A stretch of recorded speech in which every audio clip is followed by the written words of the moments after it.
Hello, everyone. This is criminal profiler Pat Brown. And today, yes, the Asunta case. And this is an extremely popular Netflix series that's out right now. And for good reason. It's really good. And it's very bizarre as to what happened to this little girl who was 12 years old, just turning 13. Um, both of her parents were convicted of murdering her. And I have a lot of issues with pretty much everything I saw happen in this case. I had problems with the prosecution, the judge, the media, the citizens, the Spanish methodology of uh, interviewing witnesses, and if you live in Spain, feel free to say, Pat, you don't understand things. Okay. But yeah, this was a fascinating case. So what I'm going to do is give you the basics of the case and go through some of the different issues. I will give you what I think the motive was. Let me just say this straight up front. It was not a stranger death. In other words, why she died had nothing to do with a stranger.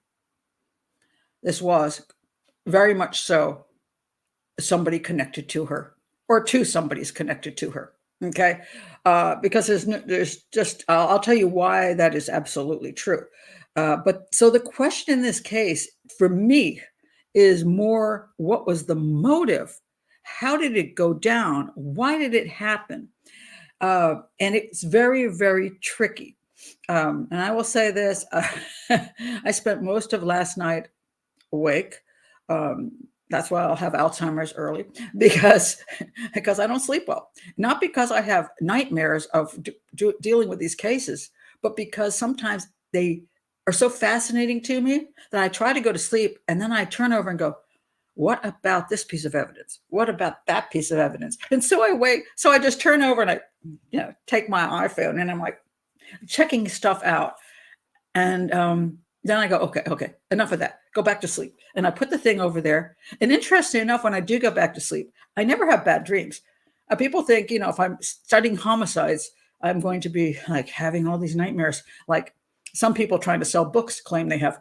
But, I go back to sleep and I have very pleasant dreams. I love dreaming. I'm having a great time. And then I wake back up and go, wait a minute, what about? And then I put it down and I close my eyes and I see my dream again and I go back. But it isn't exactly a 8 hours full sleep. So I got about 3 hours last night just because this case was driving me nuts. So if it was driving you nuts watching the Netflix series, you're not alone. Even this profiler found it very confounding, very interesting case. All right. So before I get into the case and my theories on motives and all of that, I want to welcome those who are in the chat room. Okay, I've welcomed a lot of people, but new people have come in. Clarissa says, it was nutty. Yeah, they did adopt, and I'm going to get into the whole, what I think is a completely wrong conclusion on the adoption issue. Okay. So Aisha's come in now, and who else is? Kurtz is in here now, and I don't know if I said hello to, I think I said hello to Valerie. Not sure. I've said hello to a lot of people. So Jill has just come in, I think. Maybe. Oh my God. Oh, do not do the English dubbed Netflix series. Okay. You should have watched the Spanish version. I don't even know where the English dubbed was. The Spanish version was great. I watched it with subtitles. And then I saw these people complaining about the English dubbing. I'm like, what? Okay. So I don't know. Very strange. But anyway. So anyway, I want to also, just before I start the show, because it's important, if you'd like to be in the chat room with this wonderful group of people, I do 8 shows a month that are patron only. I do a hangout during the week where people send in their ideas for cases and news items, and we have a great time.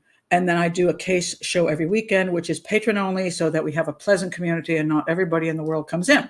I have on occasion recently done a completely open live to the public, but only on special things. So there will always be 8 shows just for patron only. I have one level. I don't know who the we is. I always say, we have one level. Who's we? I work alone. I have no team. So anyway, $5 a month. That's the one level you join. You support this educational channel. You come to the lives if you want. If you don't make it to all of them, it's understandable. We have a lot of people in different time zones, so it's always challenging. I try to move the times around so that different people from Europe and from Australia and from the UK and US and whatever, you can get to the shows. It's not always easy, but I appreciate the support if you can make it or not. If you don't want to do that, all my shows do go public. Every single show I have is public. There's nothing hidden because I want people to learn things. So please do subscribe to the channel. Subscription makes a huge difference to a YouTube channel. Please subscribe, like the video, click the bell for notifications, and check out my playlists and all of that. You can also support the channel through one of my books below. That's a fiction story. If you haven't read it, read it. It's $2.99. It's a fun story. No, it's the wrong word. It's not a fun story. It's a sweet story and a story of, it's a psychological mystery. Check it out. Also, there's a little $ to support the channel. Okay, that's my due diligence. Now let's get to the show. Okay. All right, let's get back to where I was. All right. By the way, just one more thing. All of that crap you're talking about, food, before we started the show, I want to tell you, my daughter had to tell me about buffalo. She has a new buffalo wings. Now I happen to be a Cheez-It fan. So she's like, oh my, have you tried the new buffalo wings, Mom? And so I tried to find this little, I went to Walmart to buy toilet paper. And I saw this and I was looking for like a little package because I didn't want to eat too much of them. You know, I just wanted to try it, but I bought it. Not a lot left. Don't do this. Bad for the diet. Tasty though. Anyway, all right, let's get to the show. They're awesome. Yeah, they you had them already. They are kind of yummy. All right, so not fair, not in Italy. You got better food than we have. You know, so okay, so it's not sponsored by Cheez-It. I have no sponsors. I haven't found a sponsor yet that I'm willing to sponsor because I won't. I have so many come in now. It's like, Pat Brown, we want to sponsor you to sell like some really weird stuff. It's like, well, I want you to sell some electronic thing or some video thing or some light bulbs or a flashlight. I mean, it's like, no. So I don't do any of that. So, but Matuk's hot sauce. That is, I would pimp for Matuk's hot sauce. Okay, come on now. People are going to say, hey, Pat, we've already, most people disappear off your show within 5 minutes because you haven't gotten to the case. Well, this is an educational channel. If you don't have any patience, go to Dr. Grande. 15 minutes, have fun. He's funny. Okay. But I teach, and I want to get to all the different issues in this case, which are fascinating. Let me start out with, who are these people? What happened with this child? Okay. Of course, I'm going to use Wikipedia. No, I am using Wikipedia because, quite frankly, it's one of the better sources right at the moment. Go figure. I use it as an outline because I don't want to write one myself. But I want to tell you where I got my information from, not from Wikipedia. First, this is the El Caso Asunta, which is the show on Netflix, if you watch it in Spanish, which you should, and use subtitles. El Caso Asunta, it's really good. The acting is fabulous, and it really is fabulous. And people who live in Spain say the portrayal of the parents is like you watching them. It's pretty amazing. Is everything accurate in it? Probably not. Is that some things dramatized in a way maybe they shouldn't be? Yes, this is true. But I really enjoyed it. And a lot of times when I watch some of this crap, I'm like, yeah, don't watch that. I liked it. There is a book called El Crimen de Asunta. El Crimen de Asunta. It's in Spanish. I bought it and I used my Google Translate and held it over the pages trying to get information. I didn't particularly like this book. It had good reviews, but a lot of bad reviews. And I found the journalist was way too subjective. and it really annoyed the crap out of me. So I wasted some money. This is the book I would have preferred to have bought. The Murder of Asunta Yongfang by this guy named Mark. I can't read Goosen. I'm not sure. Anyway, that book will cost you $100. It's not available except as a weird Kindle download from someplace that'll cost you $100. It is a book put out by one of these textbook companies, and it's a shame. I would have liked to have read more of the book. I don't know that it would have had the information I wanted in it, which is why I wouldn't pay $100 for it. But I did find it. If you want to look into the at least 30 some pages, you can go to, what you do is you put that name in and you go to Google Books and you'll get this like 30 pages of the book. And then it'll tell you, sorry, no more. But I found it interesting. So this is where I got my information from. But I'm going to read you from Wikipedia because it does make it concise. And from that, I can then tell you a little more. Okay. So let's go to this family. All right. Asunta Yongfang Basterra Porto. So her birth name was Yongfang. And when she was adopted by these two people, she was given two Spanish names and also Asunta. They added in Asunta. Ascension, I think it is. It's a religious thing as her first name. All right. She was a Chinese-born Spanish girl whose body was found in, I forgot to remember how to say that. Teo. I think it's Teo. A Coruña, Galicia, Spain. Now, if I screw this up, my Spanish isn't good. On 22 September 2013, shortly before her 13th birthday, the coroner determined she had died by asphyxiation and had been given at least 27 lorazepam, like Ativan, pills on the day of her death. And considering that her mother was taking those exact pills and her father was actually procuring those exact pills, this is why I say right up front, it wasn't a stranger involved in this case. You can just chuck that right out. It didn't happen. There's no stranger.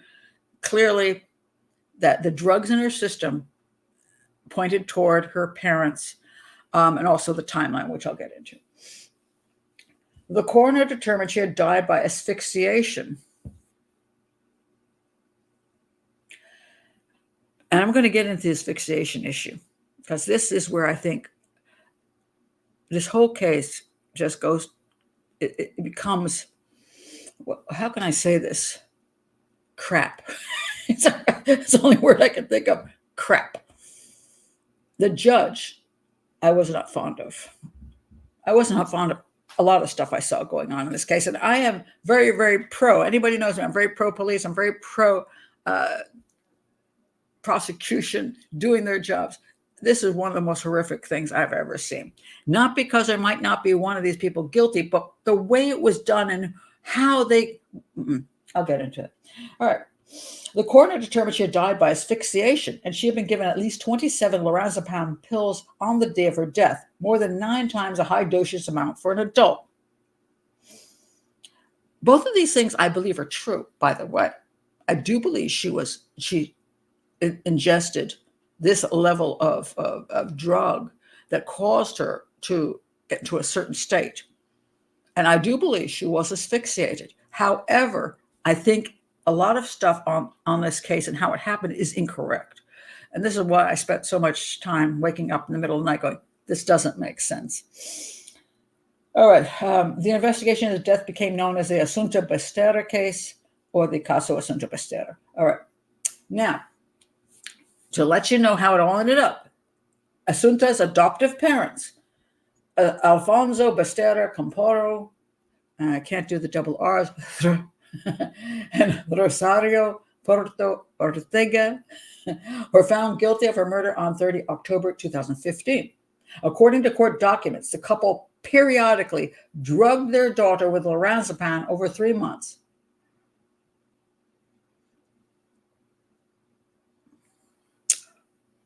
This is where I think they started creating stuff that was true but not true. And I'll get into that. Before disposing of her body, so one of the things that the prosecution claimed was this was a premeditated homicide, that they gave her lorazepam over a bunch of months in preparation to murder her. This is nonsense. There is nothing to support that. The parents who maintained their innocence were sentenced to 18 years in prison. Porto, this is the mom, died by suicide in prison in November of 2020. She tried a bunch of times to kill herself, and she finally succeeded. He's still claiming his innocence. He's like, I didn't do it. I didn't do it. I didn't do it. And he's still trying to fight to get out. All the appeals failed. The case has attracted a widespread media interest in Spain and around the world, as well as a statement of concern from the Chinese Ministry of Foreign Affairs. They were like the first, I think, Spaniards who adopted a Chinese child. And now China's saying, oh, we don't want people from other countries to adopt our children because they killed them. I heard this same claim from, there were two U.S. parents who adopted a child from India, and they killed her. And India's like, oh, no, we're not going to give you any more children. Hey, come on now. Let's face it. If in India and China, the parents are failing to raise their children and are dumping them, wherever they're dumping them, in orphanages or whatever, their children are getting crappy lives in orphanages. And if they're being adopted in China or India, they can be killed just as well. And quite frankly, in China, in India, in Spain, in the US, people kill their biological children as well. So, did I say children's? Anyway, they kill their children as well, the biological ones. It has nothing necessarily to do with the fact they were adopted from a certain country. And I think to say, oh, we'll never let a child be adopted out of our country again is ludicrous. Because maybe you ought to look at why children in your country need to be adopted. But that somebody wants to have a child. Now, if they're working with an organization that's stealing people's children and paying moms to give up their kids, that I think is a crime. But if it's because the children have been abandoned, they need a home. They need a home somewhere in the world. It doesn't matter where in the world. And this crap that they need to know their culture. Hey, God, this is so stupid. A baby doesn't have a culture.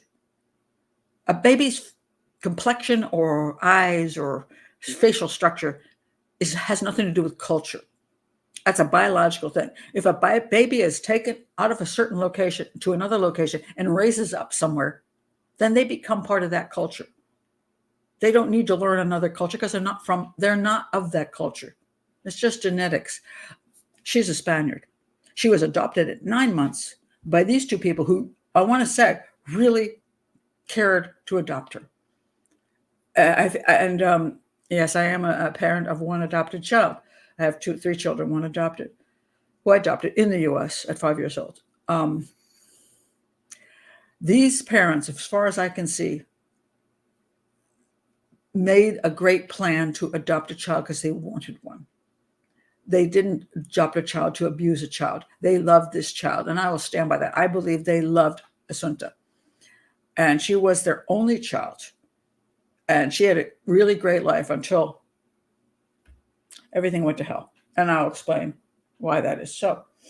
So let me just point out the background. Asunta Basterra was born in Fangyong in 2000 in Yongzhou, Hunan, China. At 9 months old, she was adopted by Alfonso Basterra Porto and Maria del Rosario Porto et Ortega, an affluent Spanish couple from Santiago de Compostela. Santiago de Compostela, Galicia. By the way, if you want to do the walk, it's called The Way, you'll end up in Santiago. That's a great walk. I always wanted to do it until I got lazy. But she was 9 months old, and when they went to adopt her, she appeared to be healthy and happy enough. And children from orphanages who've been there for many months can often suffer a great deal of attachment disorder because they don't have someone to love them. They don't have the mother holding them.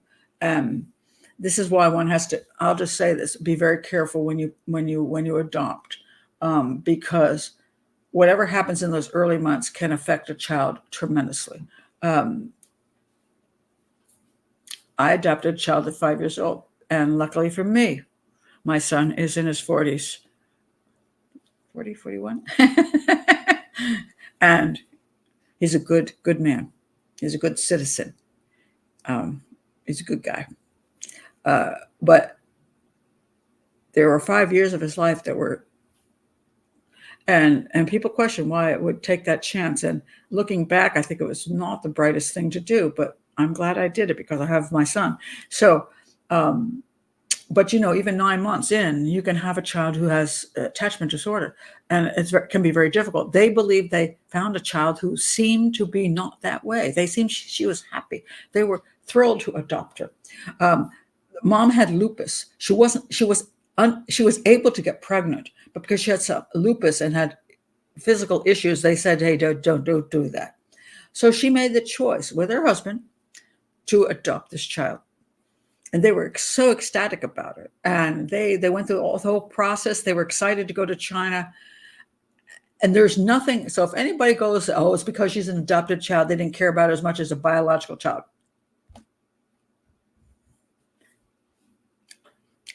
There's a 4-letter word that I want to say. Four letters. Because I'm an adopted parent. And my adopted son is my son. I have 3 children, and they're my 3 children. And I feel no differently about any of them. Now, people will often point out that a person feels differently about their adopted child than a biological child. That can happen when you have an attachment disorder issue, where that child has so many issues that you can never connect. That makes it difficult. But then again, people have trouble. Sometimes their own biological children are the same way, and they have problems with them as well. But when you can have like, a whole bunch of biological kids who are killed by their parents, and nobody says a thing. You get one adopted kid who gets killed by the parents. They go, "Oh, see, they didn't love that child as much as they would have if they'd been a biological kid." Stop it. Stop it. It's not true. So, but there can be difficulties when a child comes to you and already has problems. This can be. She didn't have them. They had a happy daughter. That daughter did greatly. She said here, Asunto was the first Chinese child to be adopted in the city of Santiago, and one of the first in all of Galicia. Galicia? I said that wrong. Galicia? Is that right? Okay. Asunto was said to have been a gifted child, being a talented ballet dancer, violinist, and piano player who skipped a year in school. This is very important to say. She wasn't a genius, but she was a pretty talented kid. She had parents. Listen, what they allowed her to do and what they encouraged her to do, to be a ballet dancer, to play the violin, to play the piano. They were not putting her in a basement, okay? They were having a great time with her. Let me show you a couple other pictures. I just want to show you them. Here she is. Here's mom with the daughter. Here's dad, the mom with the daughter. I think I have a couple more pictures I want to show. Just because I believe that they love their daughter. I absolutely 100% believe this. There's mom with daughter. There they are out dining.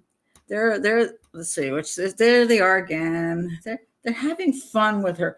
It seems like they adored her. And I just want to say that because I think it's unfair that there's this concept that she was a miserable child because her parents, like, for some reason didn't like her and couldn't wait to get rid of her. This is just nonsense. I believe she was an adored only child. Not only was she an adored only child, she was an adored only grandchild. Listen to this. She was also very close to her maternal grandparents. Her parents lived nearby, who died the year before her death. Okay. She also had a godmother who adored her. This child, everybody liked this child, and everybody hung. She had all these people to help out. She had all these people to help out. He had all these people to help out. She had a great life until. And what is the until? Okay, I'll tell you what the until is.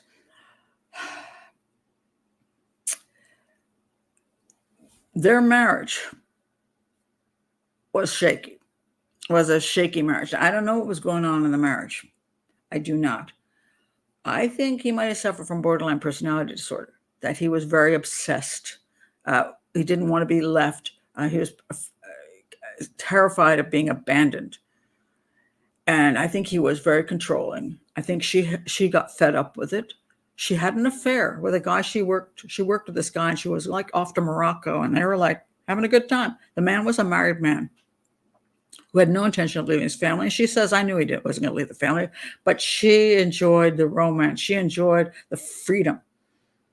He found out about it by going into her emails. So I'm going to say he was a little bit, suspicious of her. And that the whole marriage blew up, and they ended up divorcing. And along with the divorce, I want to point out what she was suffering. So I'm going to get into maybe what some of the issues are in what happened to her. She had this happy, happy home, and then she had this home blow up on her. Parents probably screaming at each other, all kinds of things going wrong, and they divorced. Then her grandparents died. Her grandparents adored her as well. She spent time with them, and they were right. She had all this going on, and suddenly her grandparents are dead. Her parents split. Now it turns out that he ended up living near the mom, so they were close in proximity, so the child could go back and forth between the houses or apartments. And on top of that, mom, along with her lupus, had some emotional problems and some mental issues. She tried to commit suicide, and then she ended up taking a lot of medication, lorazepam. So this is setting the stage for everything was really good for a long time, and then life just went to hell for everybody. For her, for him, for her, everything just fell apart. And the grandparents dying didn't help either. So there was a lot of angst going on. People's lives were changing radically. And this may have an important part to play in this. Let me explain a couple other things. The mom, Porto, she studied law, and she was doing quite well as far as her career went. She was appointed consul of France, inheriting the role from her father. So her family was quite well off, and then she did well. She met journalist Asunta Basterra, a native of Bilbao. The two married. Now, apparently her parents wanted her to marry some other schmuck, but she ended up marrying him instead. Well, no, wait, I take that back. Wait, I got that wrong. Her parents didn't like the guy she was dating because he was not good enough. So the parents wanted her to marry this guy because they were approved of him more. They pushed her into it. Sorry, I got that backwards. Okay. They two married in 1996 and lived in a large flat that had been given to Porto by her parents. Rosario suffered from flare-ups of lupus, which led doctors to advise against pregnancy, so they decided to adopt. Okay, so they traveled to China in 2001 and adopted 9-month-old Asunta. All right. On the 5th of January, so the time frame is going to be kind of important here. On the 5th of January, 2013, Alfonso discovered his wife's infidelity when he checked her emails, which tells me he's a controlling dude, because quite frankly, your emails theoretically should be private, unless you're one of those people who have couple emails. I don't know if that's popular anymore, but I always was like creeped out by that. It's like the email would be John and Mary, and you're like, so if I want to say something to Mary, John is reading it. It's like, so apparently they did have separate emails. So why is he in there looking at her emails? On the 8th, they argued and separated. So we're in January of 2013. At first, there were some unpleasant scenes, which I believe this really truly affected her. One of the things that's so frustrating, because I too, my husband and I divorced after, I forgot how many years we were married, 20. We married in 1979. We divorced in 2004, 25 years. And I feel this affected my family greatly. And I felt it also affected my adopted son greatly. Why? because he had an unstable life for 5 years, and then he finally got a stable life. He got his mom, his dad, and his brother and his sister, and he had his stable life. And when our family busted up, which broke my heart, he lost that place, the home he grew up in, the mom and dad he finally got, and the brothers and sisters. Everybody would be together, and now they weren't. It affected him. I think it affected all my kids, but I also think it affected him greatly because, yeah, he's still close communications with the father, and he's in close communications with me, and his brother lives with them, and he comes over to my daughter's house. We all live, 3 of us live in the same area, 4 of us. My ex lives in California. I live in Maryland, and so do my 3 kids. We all live all in the same town. So that, thank God, is a stability thing. But for this child, she's grown up, and she has this pretty good life, and all of a sudden everything goes just blows up, and that really affects a child. So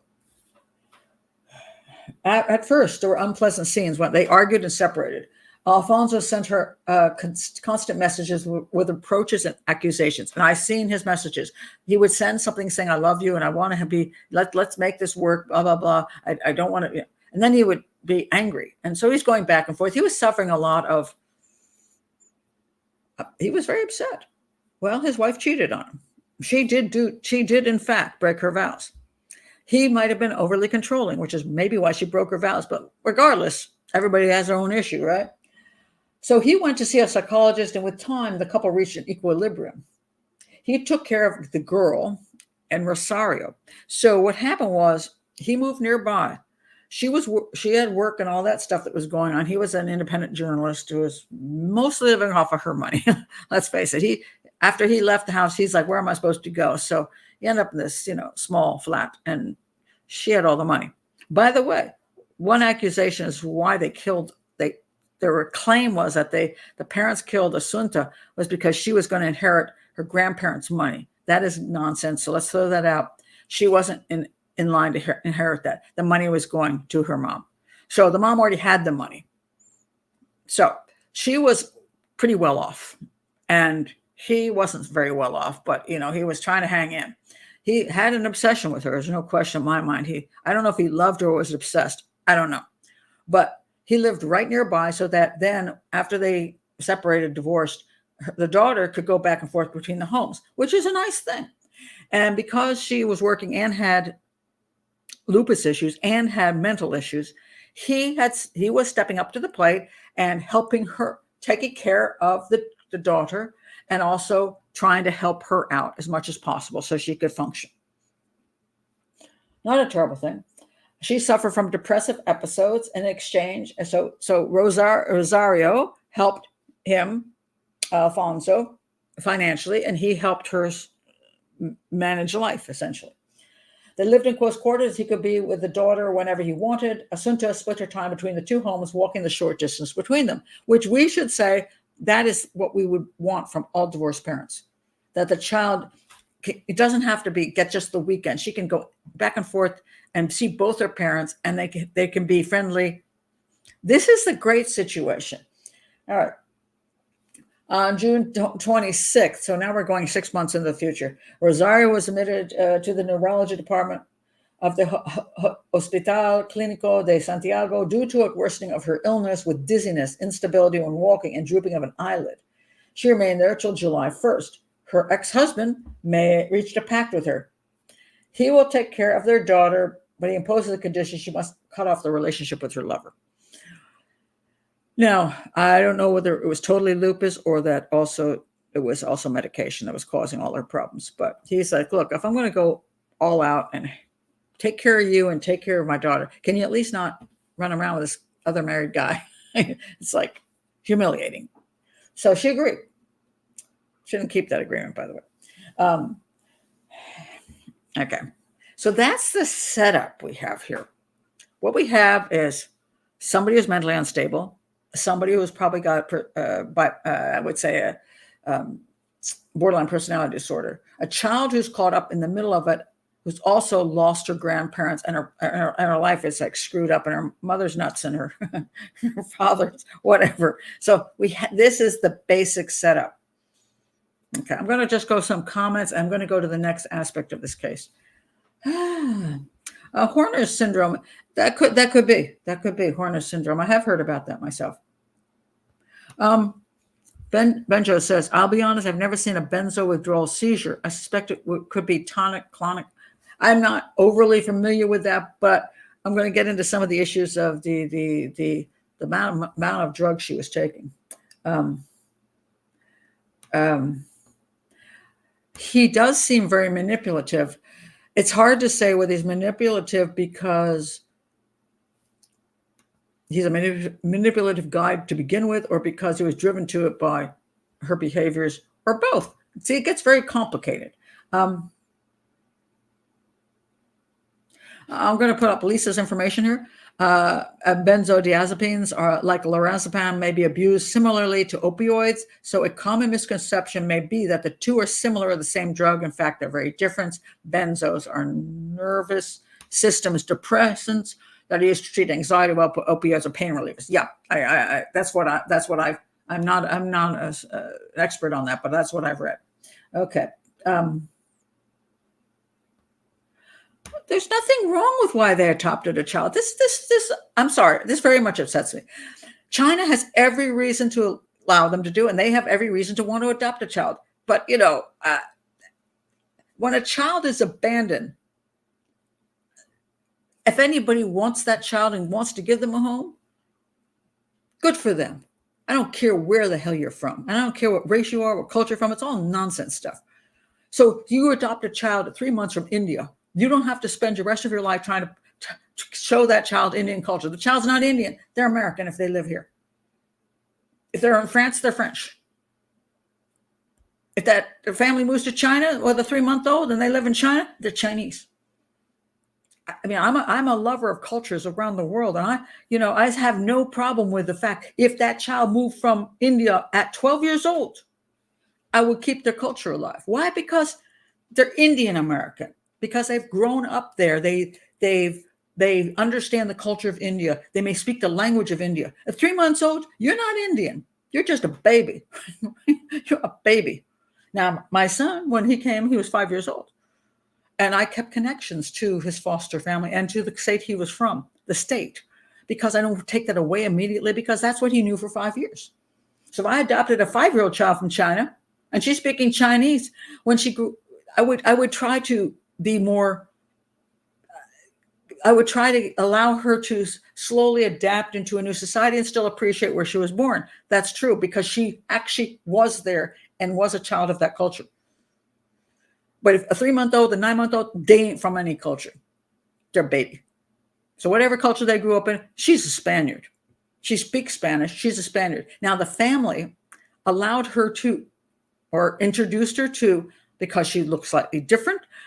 So, okay, she could learn something from the country she was born in, but still, she's still a Spaniard, And so I get real frustrated over a lot of the adoption concepts. Sorry, that's my soapbox crap. Anyway,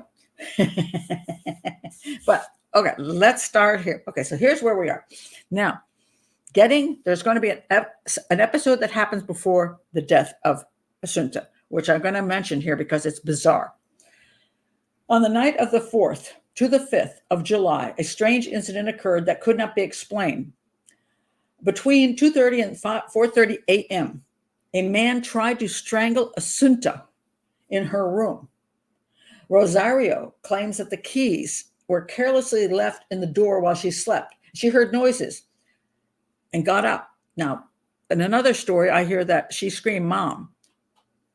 She got up, went to her daughter's room, where a man of strong build and short stature, wearing latex glove, has his hand around her daughter's neck. This man was described in the press as the man in black. Rosario grabbed him. The man gave her a big push and ran away. Surprisingly, Rosario did not call anyone to help them. There are different interpretations of this incident. Some believe it was pure invention of the mother, which could be one of the patrons just said before we started the show, maybe it's Munchausen syndrome by proxy. Maybe she is trying to get attention to her daughter. So she staged this thing, and maybe her daughter didn't really see what happened. Maybe she came up and grabbed her daughter by the neck and then ran out of the room, and she woke up and she's like, "Ma!" And she ran and said, "Oh, this guy tried to kill." I don't know. A lot of theories is that she was giving her daughter lorazepam to control her. Was she Munchausen syndrome? And we'll get to that. So that was one of the theories, that it was an invention of the mother. Others thought it was a first attempt at murder by the mother or by both parents. She's 12. I'm pretty sure if they wanted to murder her, they could do it. I don't buy that for a minute. Or that it was an excuse to give her lorazepam. So you staged a fake strangulation so you can say, "Oh, now you're nervous, so let's give you lorazepam." That I don't buy either. I don't think that makes any sense.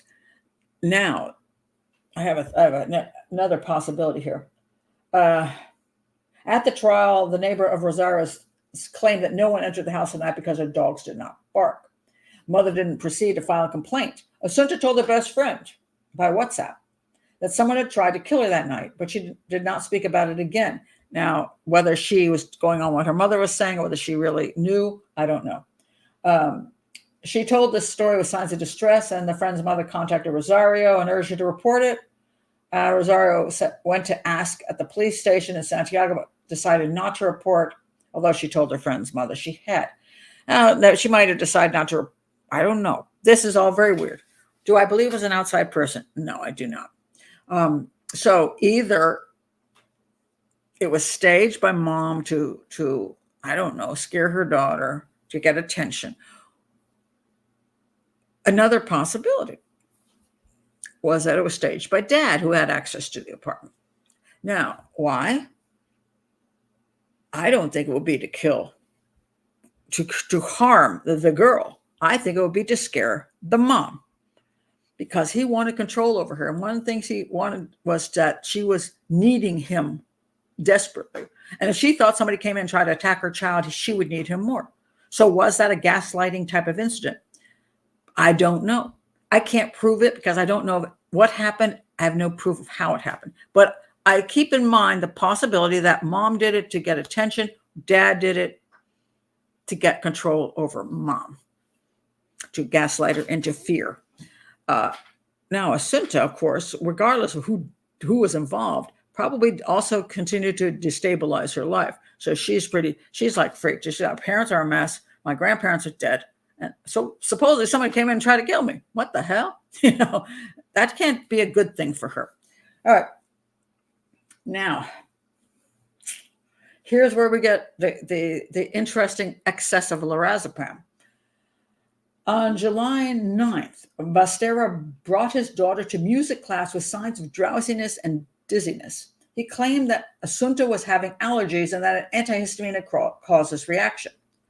I can't say if that's true or not, because antihistamines can cause that reaction. I took Benadryl one night. Oh my God, what a big mistake that was.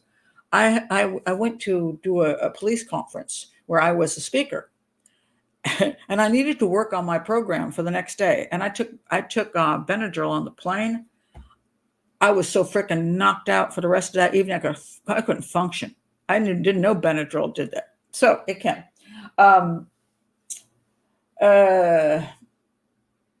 Later on, 22nd of July, a similar incident occurred with the headmistress noticing Asunta was unable to play well, half asleep, and struggled to walk. After questioning Asunta, she stated that her mother had given her a foul-tasting white powder that left her asleep for hours. Okay. That's quite interesting. So now we have Asunta saying, Mommy gave me something and it wiped me out. And a powder, because, stuff like Benadryl comes in a pill form and over the counter. What white powder would this be? And why was she given it? Now, there's three possibilities. I'm going to go through all kinds of possibilities before I come to my conclusions, okay? Because I want this whole case is so bizarre because things are so shrouded in a whole bunch of stuff we can't figure out. One, her mother crushed up some crap, crushed up some of her drugs, gave it to her own child. Why? All right, let's pursue that. Was she Munchausen syndrome by proxy and wanted to get attention from of her daughter? I find that hard to believe, only because for 12 years, everything seemed to be so great with the child. They seemed to love her, take care of her. Why would all of a sudden she starts doing this? It doesn't make a lot of sense. The child is getting her massive attention anyway because she's a really cool kid and does great in school and all that. Doesn't make a lot of sense. So I find that a little hard to believe. Second thing would be, well, that she had started to have behavioral problems. That in spite of being a great kid, since her whole life was so screwed up, she was starting to behave badly. And she's turning 13. That's an age when a lot of girls can, get upset with things and get in your face and say, blah, blah, blah. If you hadn't divorced daddy, I wouldn't be the problem. I wish my grandparents weren't dead and you were, that kind of crap that almost 13-year-old girl could do. Just because you look sweet doesn't mean she was sweet necessarily all the time, because she's a preteen turning teen. Did she start acting out in such a way that people who use drugs to control their moods thought, what the hell? Give her a little bit of this, calm that kid down. Maybe they didn't get a good dose, so they over-medicated her to calm her down. I think that's highly possible, because mom has been on lorazepam for a really long time, and maybe that's just become sort of a thing you can do. The third possibility is that she took the lorazepam all on her own. Kids steal crap. Kids will get into your liquor cabinet and try that stuff out. They see moms taking that stuff, and especially if mom's out of it because she's taking too much of lorazepam, maybe is addicted to it, that stuff is around, and she tries it and she likes the effects of it, so she takes it. So maybe she took it herself and blamed her parents. I do not know. But I can say that this was another incident. One of the things they also determined that was dad. Mom was getting her prescriptions, but dad was also getting stuff way more than was necessary that she needed to take. Why was this happening? So this makes him basically a drug dealer. All right. Why was he getting extra lorazepam for his wife? I believe she was addicted. I believe he pushed that addiction. Why? Because he's a control freak, and if he thinks he can keep her addicted, she will stay with him. He will control her and he did supposedly sometimes crush it up and put it in her food. She knew what was happening. It wasn't like he was hiding it, but he was giving her that. He was deciding on the doses and giving it to her. And I think she was addicted enough to just say, if he's going to get that stuff, man, I'm going to take it. I think he was using it as a control mechanism for her. So that's why I think there was excessive lorazepam rolling around.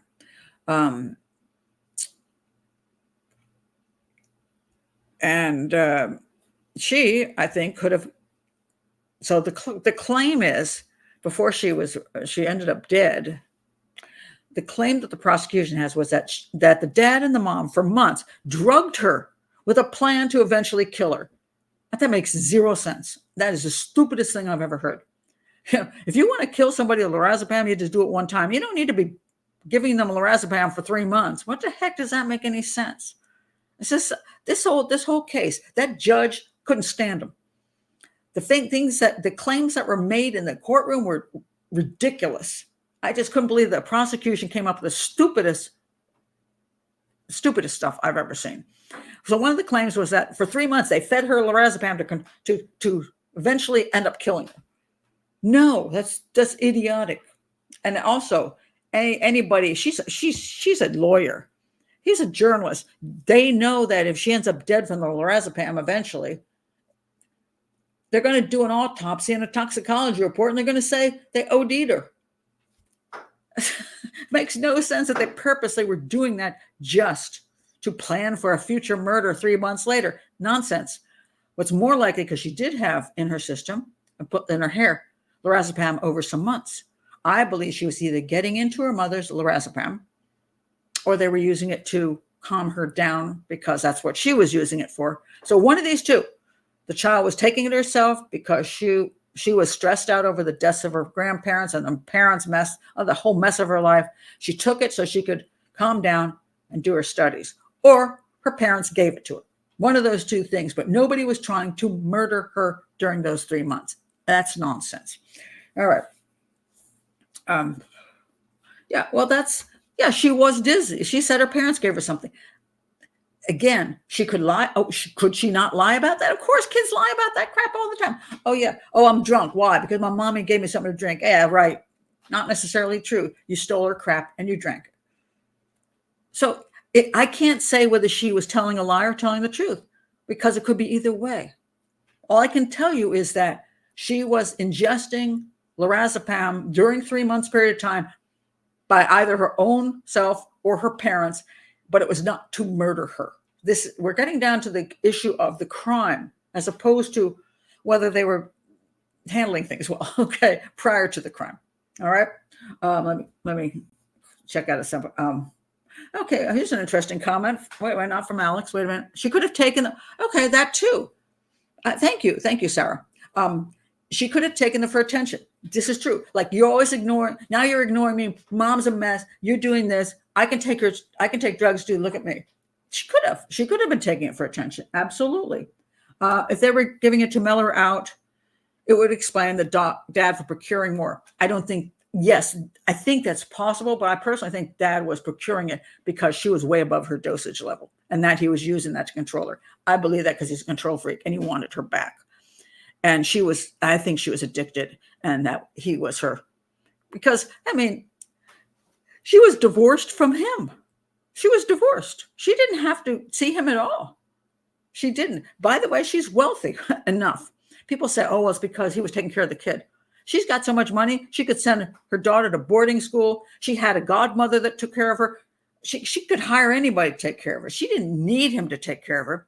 I think she did because, one, she was trying to keep the family together to some extent, and two, because he was her drug dealer. And I think he was the exact same way. I think he wanted to keep the family together. I think they both loved Asunta. And so he's like, we want to keep Asunta, but I also want to keep you in my life. So I'll just give you more drugs because you want them. And I think it was a very bad situation with a whole lot of interplay between the parties that all had issues. That's what I think. I do think the infidelity didn't do him good. No. No one could have assumed that the amount. Okay, we're talking about the crime now. I haven't gotten to the crime yet. Before the crime, the dose was not such that she, this is interesting. Carla says, Mom was modeling that you deal with stress with drugs. Child could have decided to give it a try, but OD'd. Maybe. And this is a part of what happened at the crime. So I'm going to get to the crime in a minute.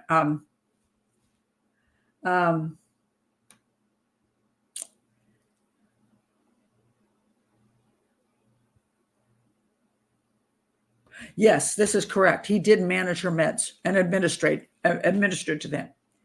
He was an enabler. He enabled the living crap out of her. So that, okay, let me stop there with that information. Now let's get to the crime scene. This is what kept me up all night long. The most bizarre thing ever. All right, the crime scene. Okay. Let me throw a background up here. All right. This isn't a gruesome crime, but it's a sad crime because a crime did occur. The question is, what exactly was that crime? All right. Now, let me go to the death investigation. So, Asunta was reported missing by her parents at 10:17 p.m. on Saturday, the 21st of September in 2013. All right. They had eaten lunch together at her father's home. Now try to get this. Okay. Bunch of different places here, and I don't have the maps to show you. Okay. The dad lived near the mom. The kid could walk between the two of them. Supposedly, and they all agreed on this, they had eaten lunch together at her father's home. I think it was really about 4:00. I think that's what lunch was.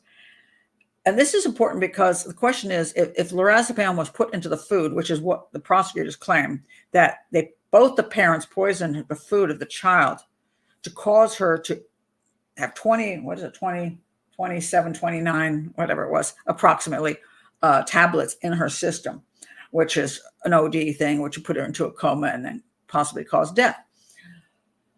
That they put that in her food, which is a little bitter, so I'm not quite sure food would cover that up. But anyway, supposedly that was in her food. That's according to the prosecutors at 4:00. But she didn't, the effects of it seemed like it took too long for it to sink in for that 4:00 meal to really be the one that was poisoning her. So I don't really buy that story. But anyway, let's go further. They had eaten lunch together at her father's home that afternoon, and Asunta was seen on a bank security camera at 2 p.m. walking to her father's house. That's a fact. And appeared on that same security camera at 5:21, returning home to her mother's flat. Okay, so we have the 4:00 lunch, basically. She walks home. So we know she's alive at 5:21. The mother, Porto, Rosaria, was seen on the same security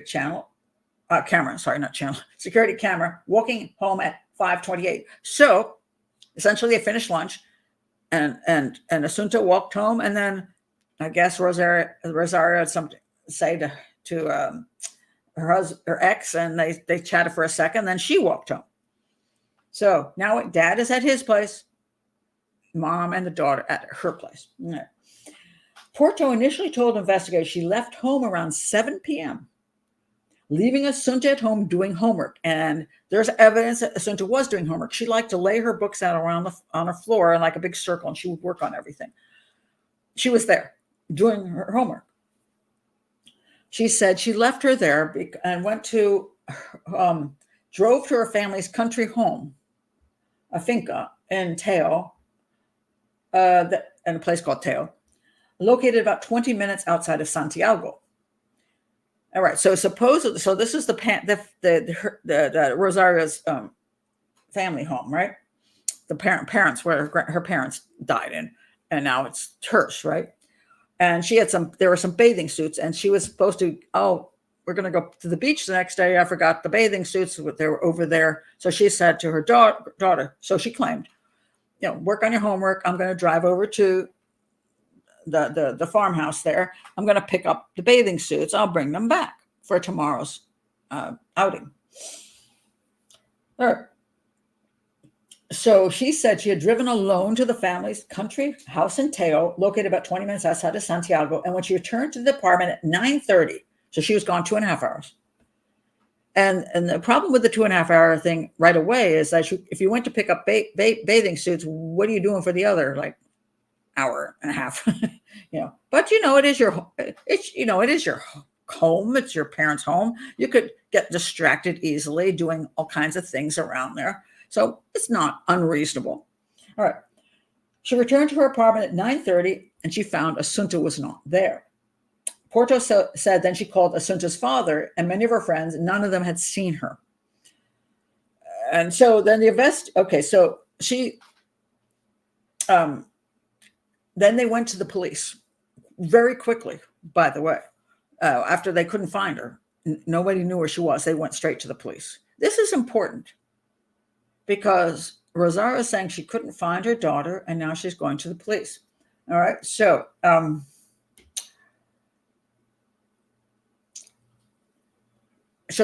so if one of the parents did it, they went to the police very quickly, which is interesting. So we'll just keep that in mind. All right. So now the police went and looked for her, couldn't find her. Okay. However, she was found. Let me find the spot where she was found. She was found on this little hill, small little hill, about right in fairly close to where Rosario's parents' home was. Okay. It's in the same vicinity, like 5 miles away. So, which is interesting. So if you're talking about a stranger, they kidnapped Asunta out of the flat in Santiago, and happened to drop the kid on a hill right near the mom's parents' home. What a quinky dink, you know what I mean? That didn't sit right.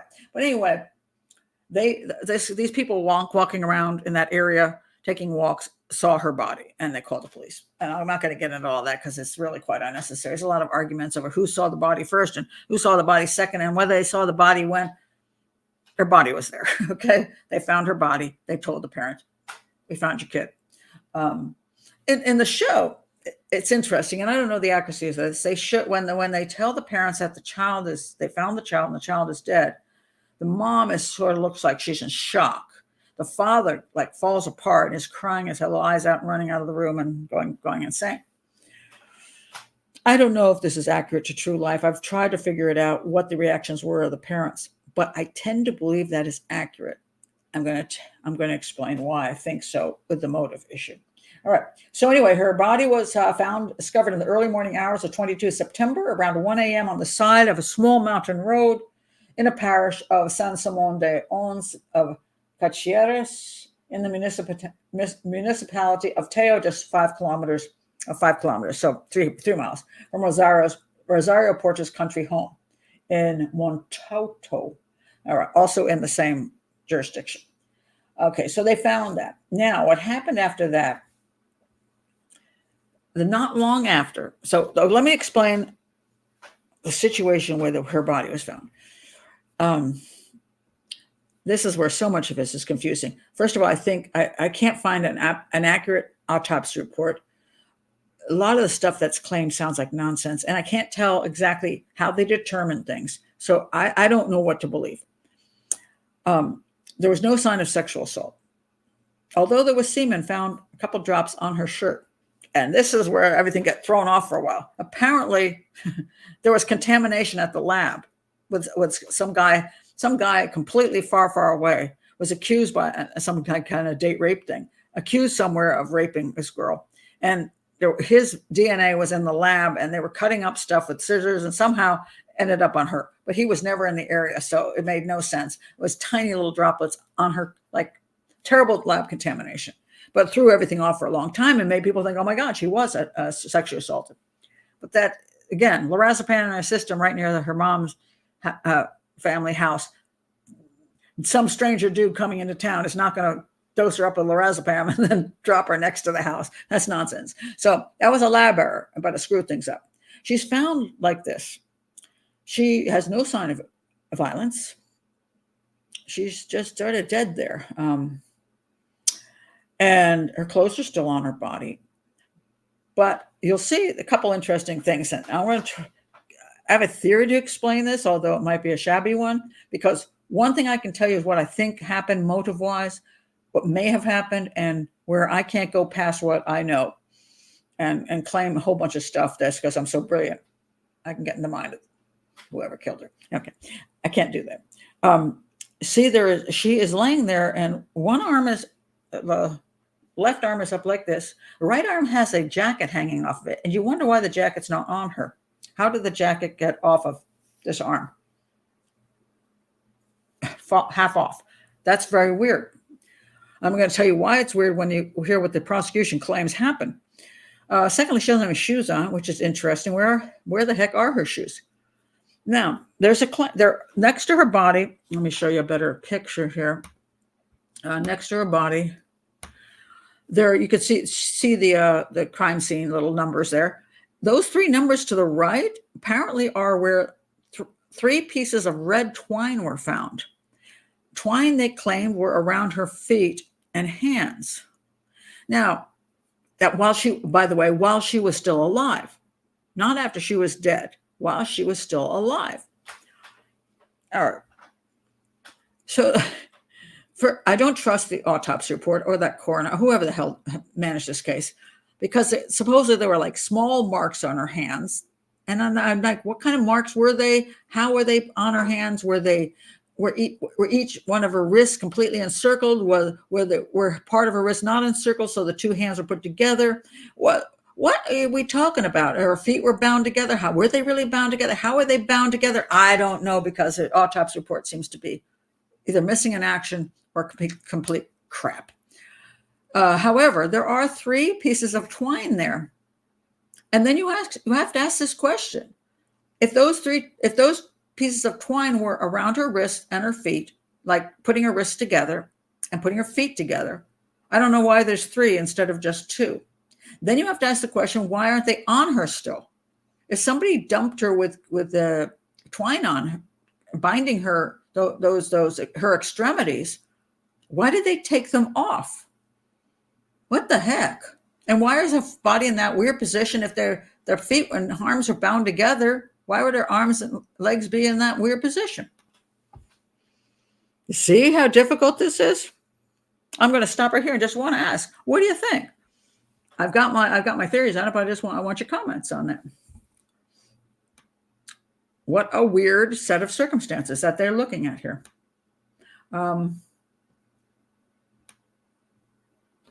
Someone staging. Sarah, that's a good question. Yes, but what kind of staging is this? Doesn't look like, if you're going to stage a sexual assault, you might want to take the pants off. Nobody took the pants off her. Sexual assault would look better if she were bound. What are they staging here? It doesn't make any sense. Whoever removed the twine didn't want to leave them on. Now, who was that? Valerie? Interesting. I agree with that. I think that is what happened.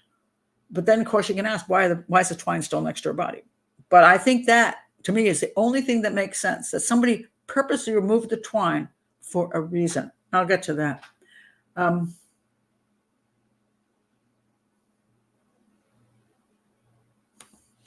Kurt says, maybe she died on their hands, was high and trying to undress. Died, they left her somewhere. Yeah, but why the twine thing? They took the evidence away before rigor mortis set in. They had watched true crime and knew it was good to take the bindings. The bindings were left there. The bindings are next to her body. 3 pieces of this twine are left next to her body.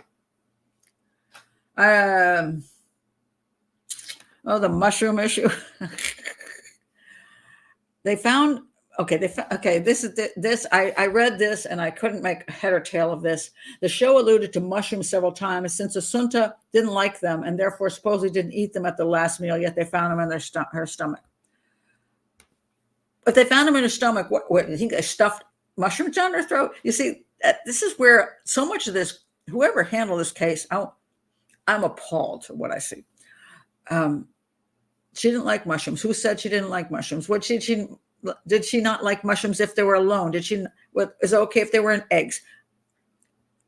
I mean, I just don't believe they forced mushrooms down her throat. Doesn't make any sense. Once Asunta was alone, she had a chance to remove the twine. You're saying that she removed it herself. Let me think about that one. It's an interesting concept. Oh, so if that were true, she would have to have OD'd in some sort. Either somebody OD'd her or she OD'd herself. They put the ropes on her, put her out there because they thought she was dead. She woke up, took the ropes off, the twine off, but then died. It's not a bad thought. Could have happened. But she supposedly was asphyxiated. So then we ran into a problem of asphyxiation. As you can see, she's lying on her back, so she shouldn't have asphyxiated. But that was a good thought. She didn't have marks on her neck from a ligature. No, she wasn't strangled. There's always a good point. If it's a sexual assault, you need to remove the bindings to do it. Not all sexual assault requires the removal of the bindings. There's 2 out of 3 things you can do to a female that do not require, the bindings don't get in the way. Oral and anal, just to say. Could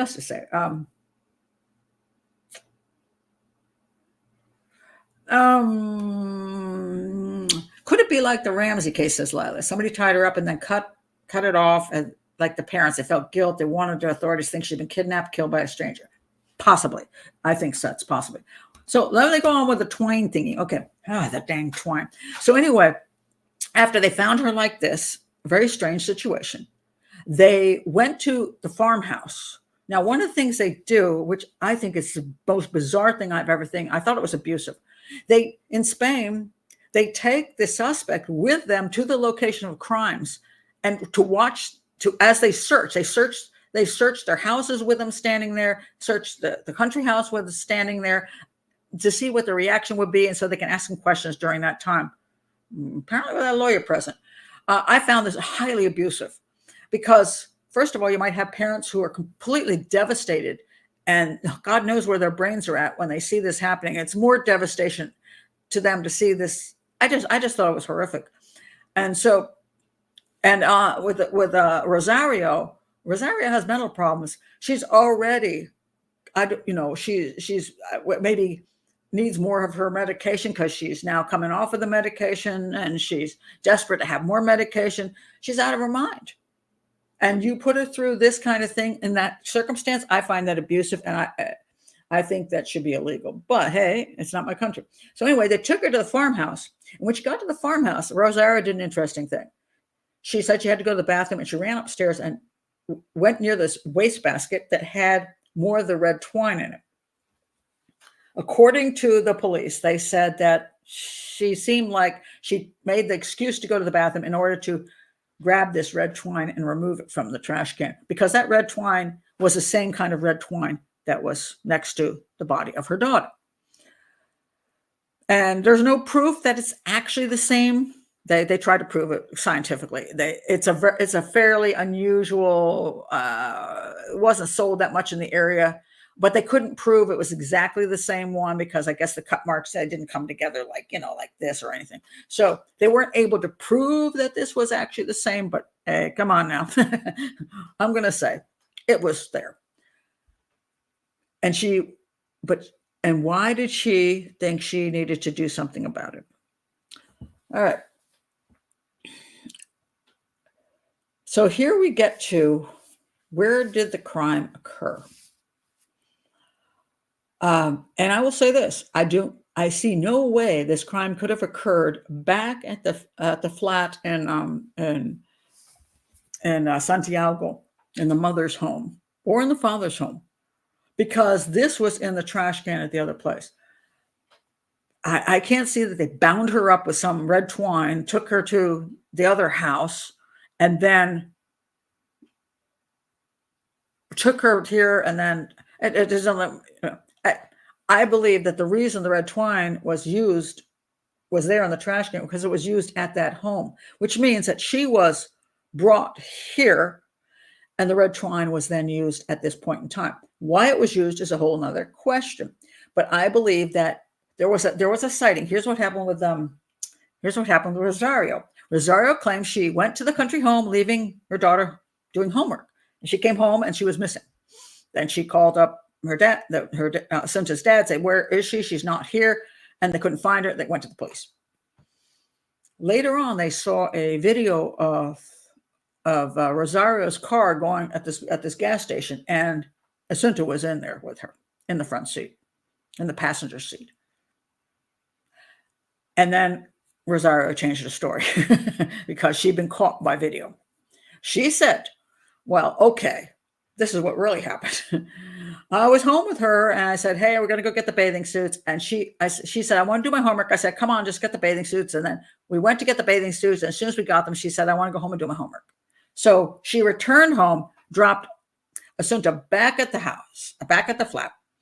And then she returned to the home in the country and did a whole bunch of little errands, which is, there's no question she was at the home in the country. She had turned off the burglar alarm and all kinds of stuff. She was there. And so now she claimed the reason that her daughter was seen on the video is because she did go with her, but then she dropped her back off. And that appears to be a complete lie. And I believe absolutely that Asunta was in the car, was brought to this home, and something happened there. And then she was dumped here, right near the home. That's the only reason it makes sense that she was even dumped right near the location. So we have bindings that came from this location.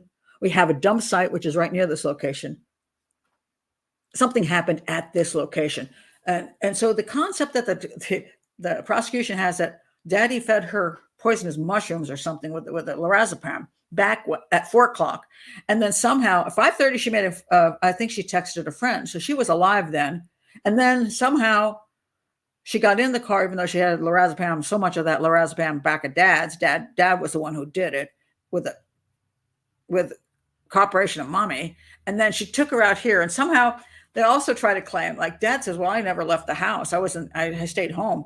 But because there was an issue about his phone being turned off or on airplane mode or whatever, they're thinking that he turned the phone off and he snuck into the car.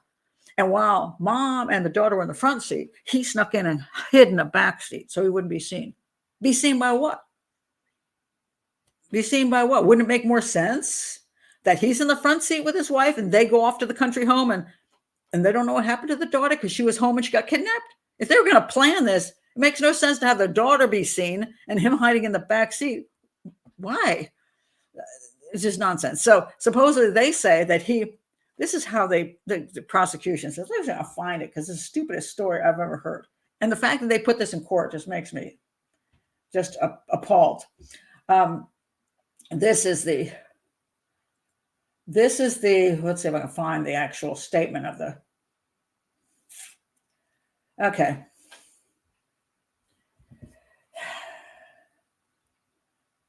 All right, let me find it because it's just not, it's so bizarre.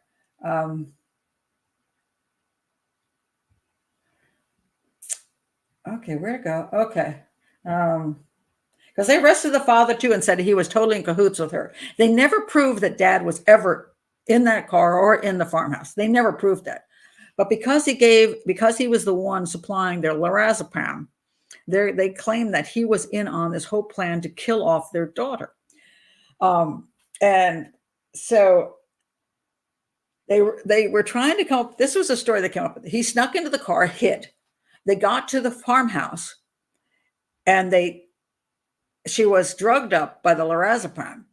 They put her on the bed, and for reasons completely that make no sense, they tied up her feet while she was still alive and her hands because she's completely like out of it, but they need to do that. And then together they both hold the pillow and put it over her face. So together they've committed this crime. First of all, the binding her up while she is completely comatose makes no sense. Just while she's alive for the purpose of what? And then putting the pillow over her face so they can kill her together. Now, why do they want to kill her together? This is the claim that these are the many claims. One, they were tired of her because she was adopted. And that's just disgusting to even say that. They were tired of her. She was cute when she was a kid, but now she's a teen, so they're fed up and done with her. Okay, everybody could say that about any of their kids, adopted or not. But come on now. The kid was a pretty great kid, considering. I mean, she wasn't like a little criminal psychopath. So they killed her just because they were tired of her. Claim is so that Mommy could go have her little romance. And so Daddy could go out on his little romances. Oh, but by the way, he liked a lot of porn. And supposedly Asian porn. Oh, yeah, they pointed that out too, that he was into Asian porn. Maybe he was molesting his daughter. Not a shred of proof he was molesting his daughter, and not a lot of proof that the porn he was watching while he was sitting alone in his flat and his wife wasn't having sex with him because she was an ex, that they never said the percentage of the porn that happened to be Asian. Because if you look at my Twitter feed, I get hardcore Asian porn on my Twitter feed, which appalls me, which is why you have to be real careful with Twitter around your kids. Hardcore video from China.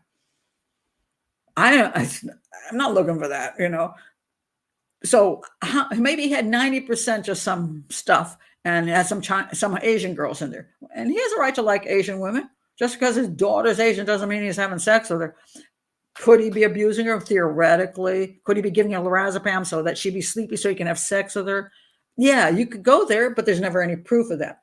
And if he was doing that and having a good time, why would he want to get rid of her? Oh, yeah, because she's going to report him to the authorities. And so he's got to get rid of her. And Mommy wants to get rid of her too, because what? Makes no sense. And their main claim was that he wanted to kill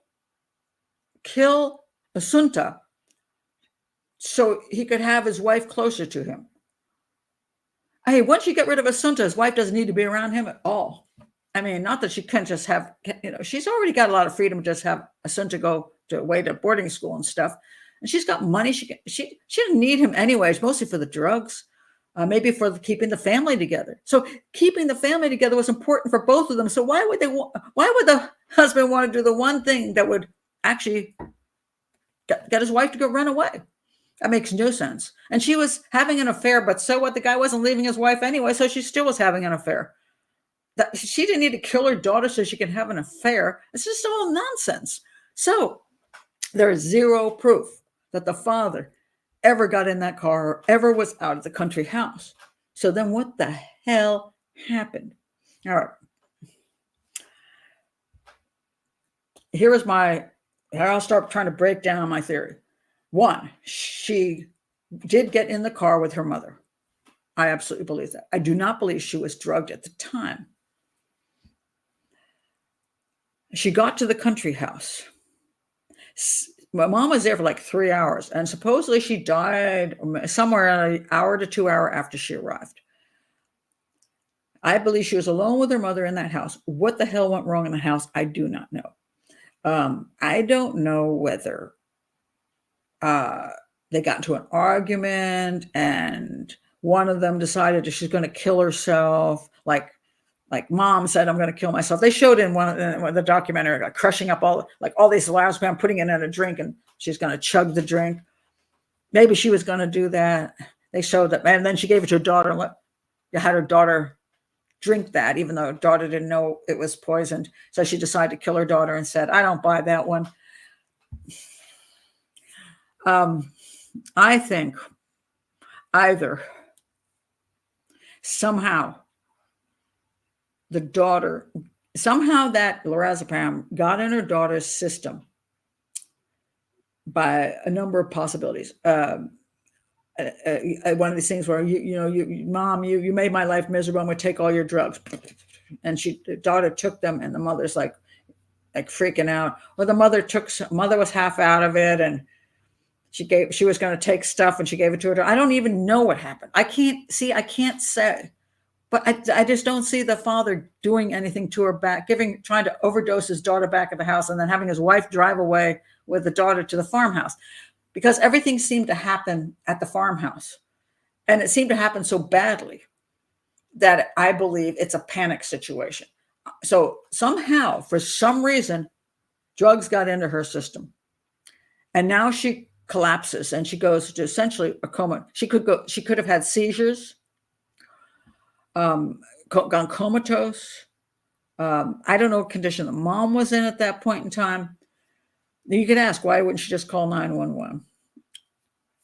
A lot of times people don't, because they're scared, because they think they're going to be charged with something. So they're trying to figure out what to do. And by the time they figure out what to do, it's too late, that kind of thing. I really don't know how the drugs got in her system, but I do think that happened at the farmhouse. Now, at the point where she's out of it, they claim that these were put on her when she was alive. One of the things that happens when you have a person who is really drunk or dead, it's very hard to carry them because all their limbs to flop around. It's hard to move them because they're just everywhere. So sometimes what people do is tie the limbs together so they can move a person more easily. Rosario wasn't a very big person. She wasn't huge, but it would be hard for Rosario to move a body that was not helping her along, either because she's comatose or because she's dead. I don't know that she was upstairs. Now, there's a lot of claims that, they took her upstairs, the duo, and she was on the bed, and that's where they tied her up and then put a pillow over her face. And then they had to carry her down the stairs. So, the bindings were on her while she was still alive, and then she died, and they just carried her down the stairs, took her to this, and then Rosario took her to the site. I don't know. The story's stupid. But I don't know that she was ever upstairs. So I wonder. Now, this was found in an upstairs bathroom. So that's one reason they might have thought was upstairs. Is it possible? Yeah. I don't know where the bindings originally came from, whether they were upstairs binding and there was, she cut that and tossed one. I don't know why one's even in the trash can. I don't even know that. something's left over. You bound her on the bed and then chuck the last piece in the trash can? Possibly. So maybe she did go into a coma on the bed, and maybe at that point, Rosario thought she was dead. Didn't realize she was alive because she was very comatose. And she decided, oh my God, I'm so screwed. I'm in so much trouble. Could she not move her? So she put the bindings around her. Maybe then she just dragged her down the stairs on a blanket or something to the car. Could she actually have died or been comatose on a sofa in the living room? I don't know.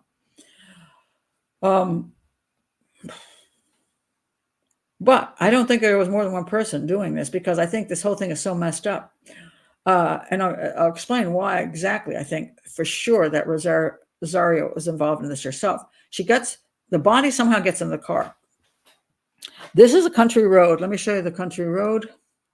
So let's say she got the bindings on her because she's floppy. She puts her in the car, thinks she's dead, which is reasonable. Why wouldn't she think she's dead? All right, because looks like she's not breathing. Okay, wait a minute. Sorry, wrong. Treat everybody with respect. Okay. Now, I kept that around because I thought it was nice. From another show. Okay, is that the picture? Yeah. This is the road she's found on. She's on the left side of the road. There's two possibilities. One is that she pulled the car up next to the house and put her in the back seat, or in the front seat. And then she turned around on this road, and because we're talking about left side driving, the wheel is on the left side in Spain.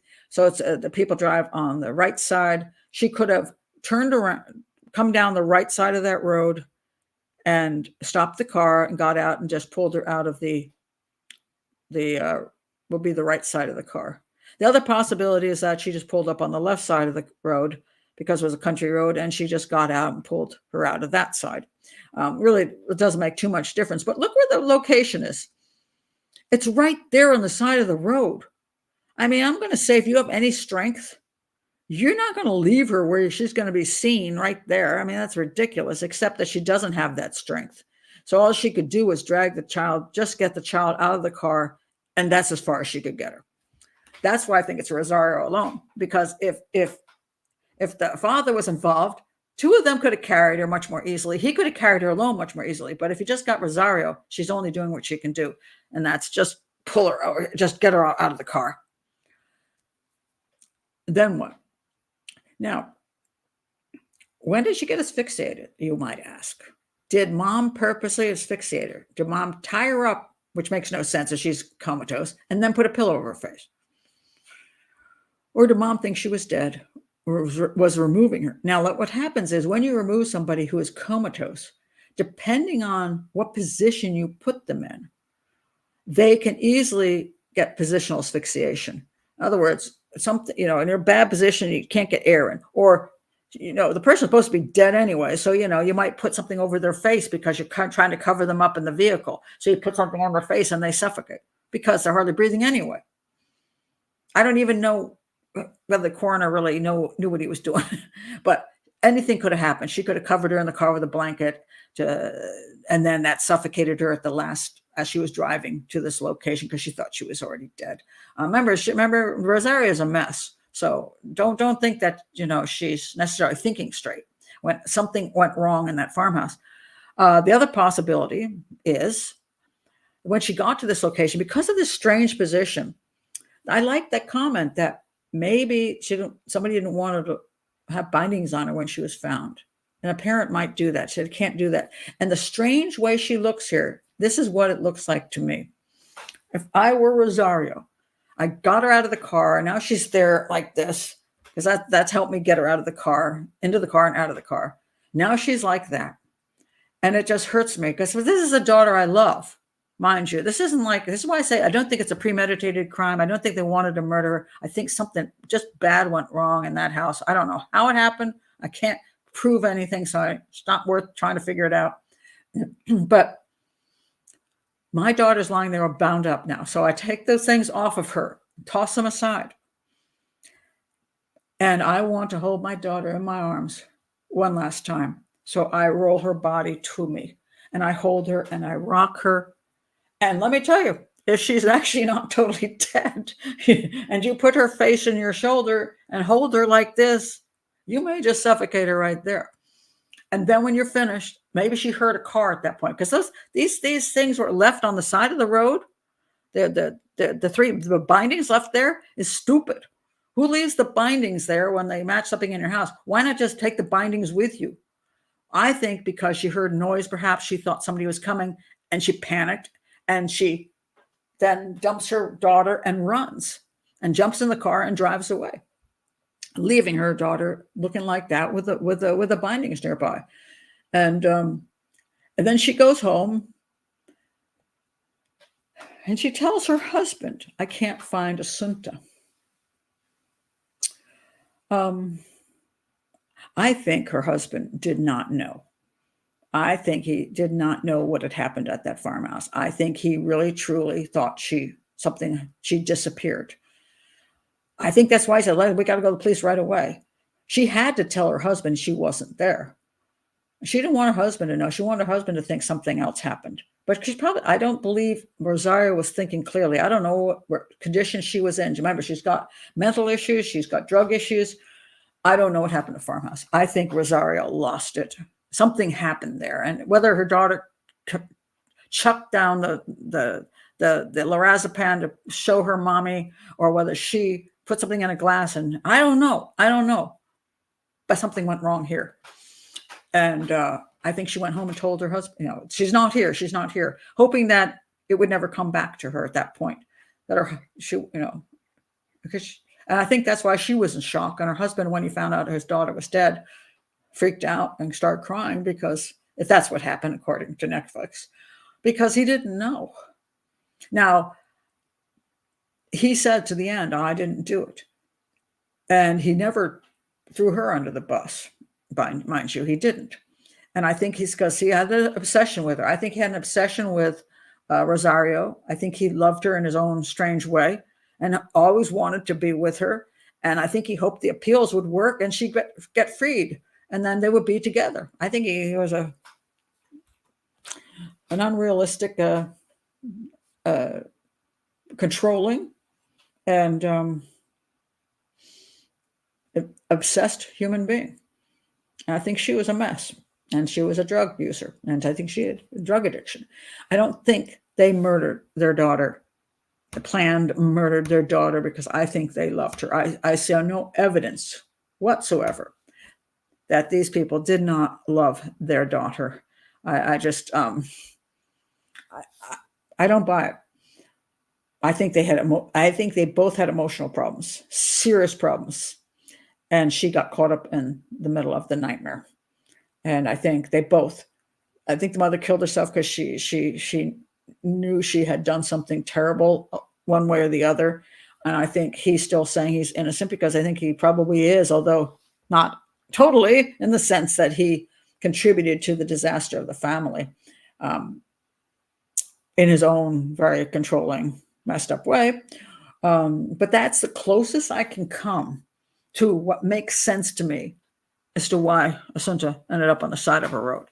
That the two of them planned a murder together to eliminate Asunta from their lives because she become boring to them or something. It's just nonsense. I think that I've never seen such ridiculous, and that was all presented in court, and they got convicted on it, and the appeals have failed. I'm blown away by the way the whole system worked in that particular case. Now, I'm not saying all Spanish cases work that way, but here's one time when I think he was wrongly convicted, and I think she got the wrong sentence. I think it should have been second degree, and he should have not been found guilty at all. So now, what are your thoughts? I mean, I say this kept me up half the night trying to figure out what the heck does this make any sense? One of the hardest things I've ever looked at. Let's see. She wanted to be found. Who wanted to be found? No. She didn't kill herself and put herself on the hill. I don't believe that for a minute. I can't imagine mom not getting help for the daughter she loved. there, okay, that I understand what you're saying, Jill, because that occurs to me too, because I do believe she loved her, but I think we have a person who's extremely emotionally messed up and on drugs. I don't know what happened to that farmhouse, but it's clear to me that two people didn't dump her here. That just makes no sense, and there's no evidence he was ever in that farmhouse. So it was her alone with her daughter. So something did happen, and during those hours that she was there, why wouldn't she call for help? I don't know. It's one of these things where I don't know whether she didn't know her daughter had taken that much stuff, and then she was suddenly thought she was dead, and oh my God, she took my medicine. I don't know. I honestly don't have a clue as to how this all happened. But the fact that the bindings were put on her supposedly when she was alive makes me think that somebody thought she wasn't alive, because if she's comatose, there's no, you don't need bindings. So I can gather she thought she was dead, and then thought, oh my God, I'm going to prison.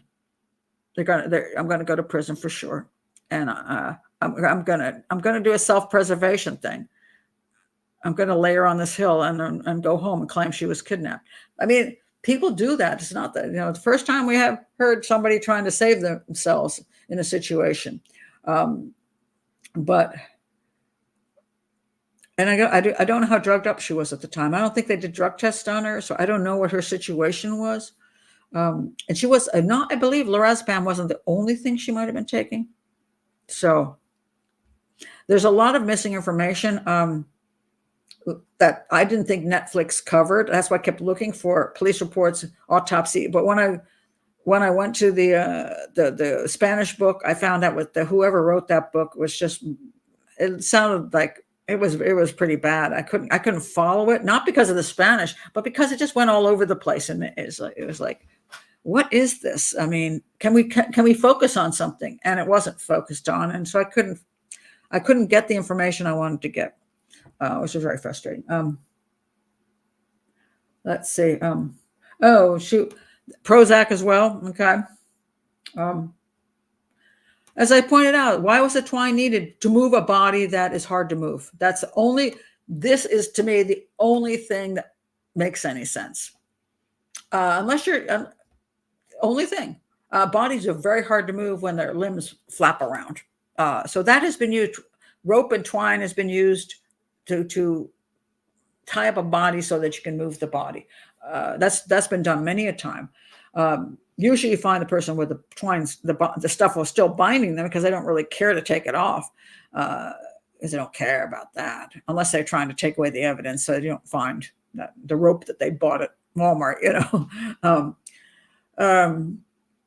that's the only thing I can come up with. I mean, other than that, it makes no sense, especially. And the fact they said it was on her when she was alive. And I will say this too. I don't know if that's true. Honest to God, I don't trust their whoever the coroner was. It said coroner, not medical examiner. I don't know who it was. And I can't see I don't know that I believe it. You can leave a marks can be left on a body after the person dies. But it's noticeable. It's post-mortem. You'll say, "Oh, that's post-mortem binding." They said this was when she was still alive, but I don't know if that's accurate. I don't know. I don't trust this. Whatever the hell happened in this case was just kind of appalling to me.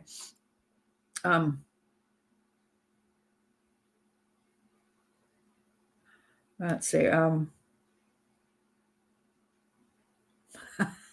You've only dealt with stiff bodies. Yeah, she wasn't in rigor mortis. She was still floppy at that point. Was it a red herring for what?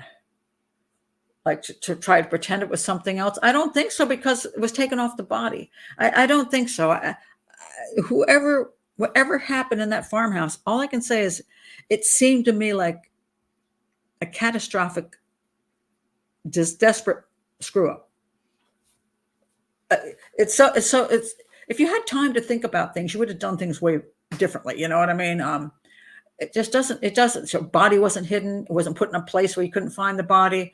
Right near the farmhouse. This is a person who's just is panicked. This is a panicked person. For whatever reason, they're panicked. I don't know. So it wasn't I can't see this as any kind of pre-planning. And this guy was very, let me point this out. This dude was controlling. If he wanted to kill his daughter, he would have found a way to do it that wasn't so stupid. He would have controlled all the different aspects of it so that her body wouldn't be found.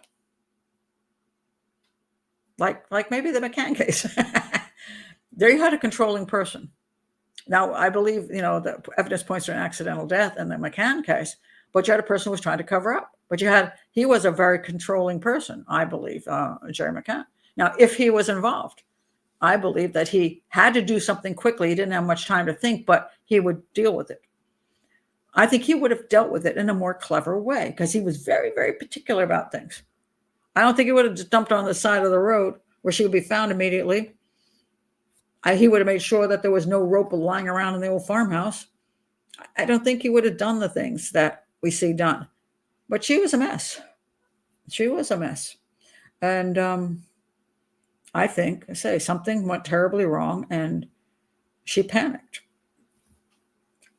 I think, again, I don't think it was premeditated murder. I don't think he was involved. And I think, I think that was a miscarriage of justice. And I rarely think that.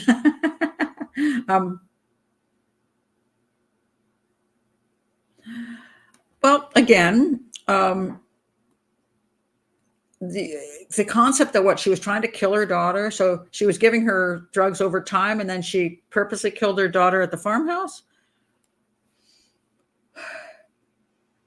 I don't deny that that both of them may have been giving that child some kind of medication to calm her down in the situation that they were in. It's possible that mom gave it to her because she didn't want to deal with her daughter and he had nothing to do with it, but he was already drugging mom, so mom drugs daughter, possibly. But that she took her out to the farmhouse for the purpose of killing her that night, I just don't see any evidence that she wanted her daughter dead. I can't come up with a good reason. I really can't. Because I'm trying to think, she thought if I kill my daughter, it will free me from him. She had custody of her daughter. She could just send her daughter to another country and go to boarding school. So she had so many options. And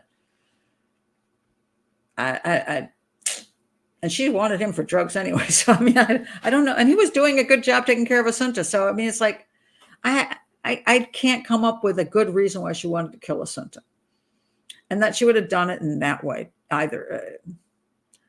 So she literally would have to given her a poisonous drink while she was at the farmhouse and said, here, drink this. Here, she did it. And then she removed her body and put it there.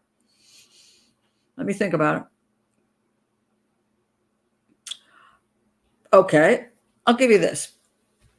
Let's say, because again, we can't prove anything. This is, you can get that. No one can really get totally into the head. I can be confident when I say, I believe she died at the farmhouse. I believe she ingested whatever she did, probably at the farmhouse, and that he was not there, and that Rosario was the one who dumped her on the side of the road. That I feel pretty confident about, and that he actually didn't know until after they found the body, and then he realized, oh my God, what the hell happened here? And then he had to realize Rosario probably had something to do with it. It's possible. I'll give you this. So let me go with your suggestion. It's possible that in some moment while they're at the farmhouse, she decided that her daughter, one of these things where you kill somebody to take away their suffering. Her daughter's suffering because of all of us. The whole world sucks, and my daughter's just she's miserable, and she hates me, and she hates her father now, and she hates everything, and she's just a miserable person. I'm going to put her out of her misery. Here, honey, drink this, and she puts her out of her misery. Is that possible? In some state of a drug-addled brain, maybe. People seem to think Andrea Yates had killed 5 children in a row, and she was just trying to put her kids out of her misery. I think she's a psychopath, but this would be more likely. I believe this one more, that somehow something went. It was so just everything just fell apart in a almost psychotic event. I don't lean towards psychotic stuff too often, but I'd be more likely to lean in this particular instance.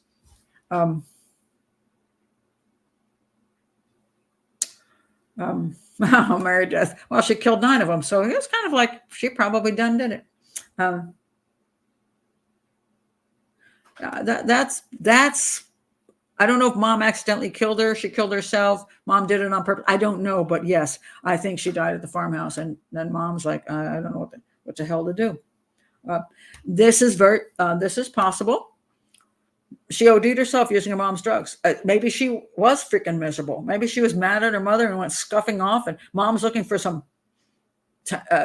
underwear. I mean, some bathing suits.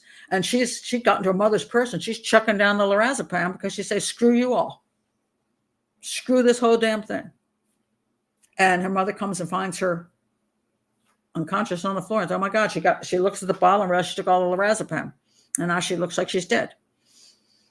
And you could say, well, didn't she realize she was still breathing? Put her head down and see her heartbeat. I don't know. Maybe she had drugs too in her system and it wasn't rational. I don't know. All I can say is that something happened at the farmhouse, but not because they planned to kill her and gave her the poison and put her on a bed, tied her up and put a pillow over her face. I didn't buy that one. That's just nonsense. Oh my God. This could be, Carla. Things were not good between the mother and the father. The mom had mental issues. The father was a control freak. Mom was doing too many drugs. Was clearly addicted, and then she was having an affair. I mean, she may have been fine. And when she went to school, she probably put all her focus and effort into the things that she could control herself, that she was able to do. And from what I see, it looks like they did treasure her for a good long period of time until everything went to hell. And I will say this. We all have this concept that, well, not we all, okay. There's a concept that you're either a bad parent all the way through or you're a good parent all the way through. But all of us can know that there's a point in time where we can be really enjoying things. And then when life falls apart, everything becomes difficult and people's behavior gets out of whack. And everybody who's involved in that can have issues. And it can happen very quickly. When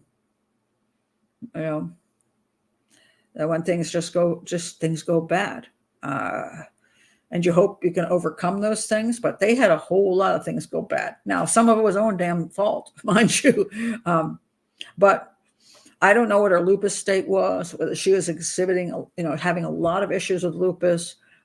Any kind of autoimmune disease can make things extremely difficult for you to get up in the morning because your body isn't working properly and you're exhausted and you have pain and you can't get through the day and you can't do what you'd like to do. So you get depressed and then you take drugs. I mean, this is the way things sometimes go when you have autoimmune diseases. So I think it was just like a snowball going down a hill. But I don't think they got together to purposely murder their daughter. I just think that's just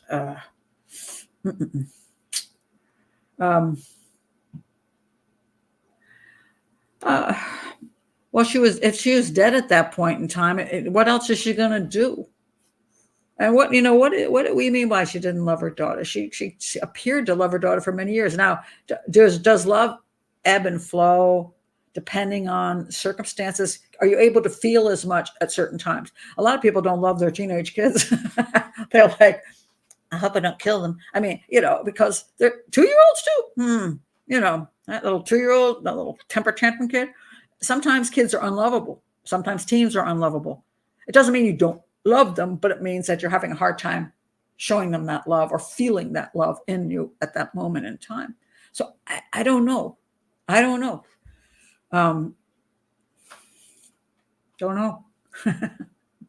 Oh, aren't you very nice, Sarah? Want to feel now again? Don't be unfair. I mean, people want to have children. I mean, they were married. They wanted to have a kid. She especially wanted to have a child, and I don't think they did a bad thing. I hope this whole concept that somebody goes out and adopts a kid because they're filling some void. I adopted a child. Was I filling a void? Okay, I'll tell you.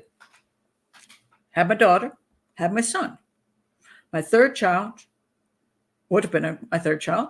I had a tubal pregnancy, and almost died from it. Had emergency surgery. I was 12 weeks, 10 weeks pregnant. And the baby was already dead. And I survived. And they told me, you're probably not going to have any kids after this. And they were correct. I think my daughter was 4. My son was 2 at that time I was pregnant. And I didn't get pregnant again. And 3 years went by, and I didn't use birth control, and I didn't get pregnant.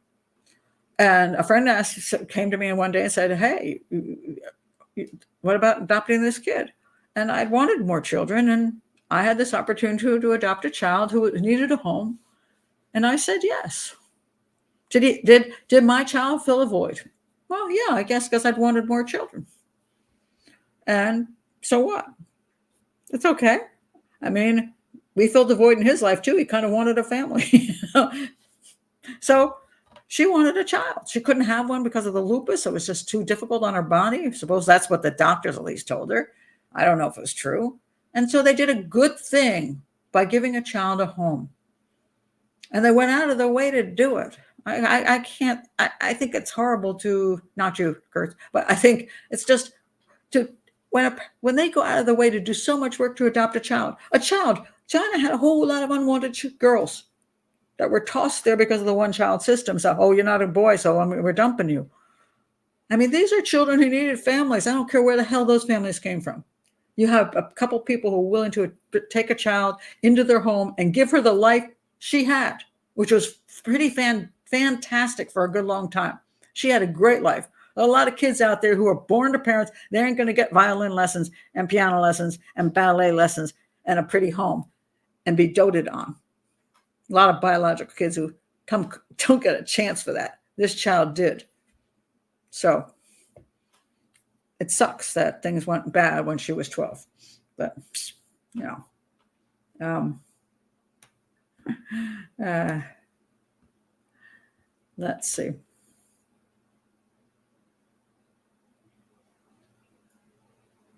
There's no reason. No, I don't believe. No, the Harper. I mean, that doesn't make sense to me. So they gave her some drugs, and because because she was turning into a little teen devil or something, they gave her some drugs to calm her down because she was all upset, and they thought, oh, well, she might rat us out. I think this was actually a theory that she was going to go to the authorities and tell them, my parents gave me some medications they shouldn't have given me. First of all, so what? They killed her because she was going to rat them out? I mean, I think they would just tell her, they would just stop giving them to her. And if the worst come to worst, they would say, well, they could say she got in, we didn't give them to her. We think she was getting into her mom's drugs. There's all kinds of things they could have done. And it makes no sense that they would murder her in such a way. And on top of that, they murder her with the drugs that they don't want the authorities to find out about. Does that make sense? Oh yeah, we're going to give her all of the drugs. So when they find her body and they do the toxicology, they're going to go, got to be you. So again, this is why it makes no sense, because the drugs came from the home. So obviously it had to have something to do with the home. So no, they're not going to murder her that way. No, that don't gonna work. I would say that. I think it was a horrible tragedy. What a mess. Just a mess.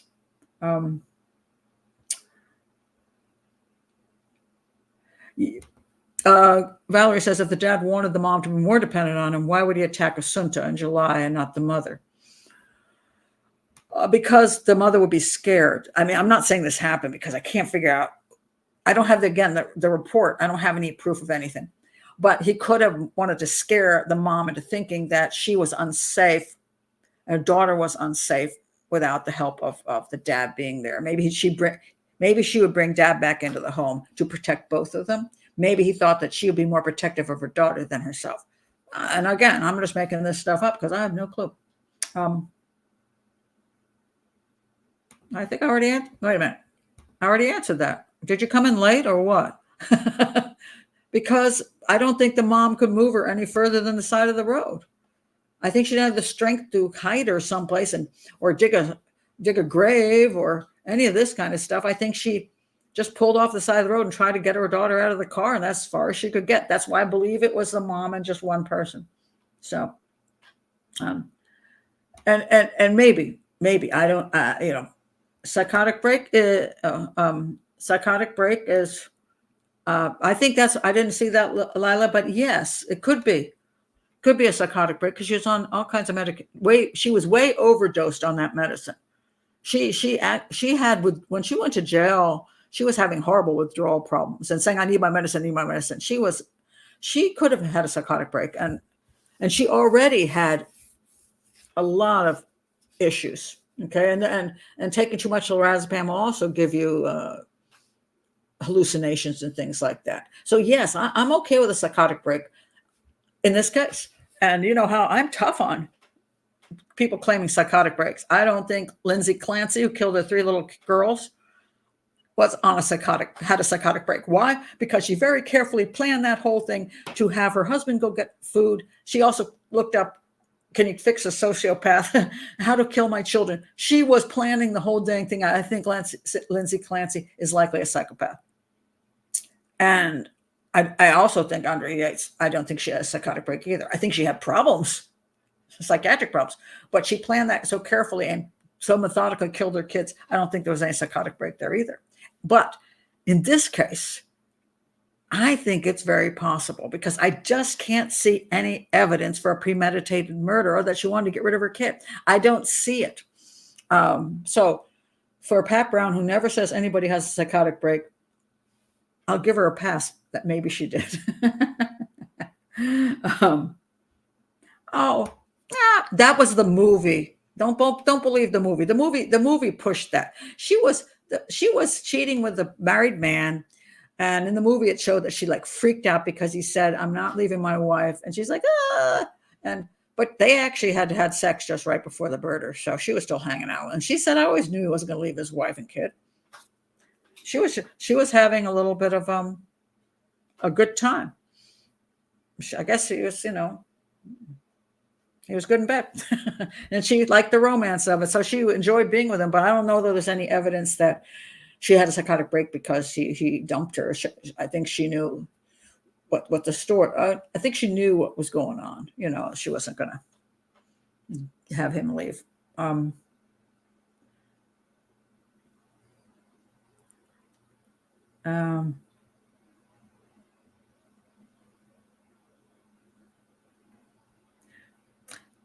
So,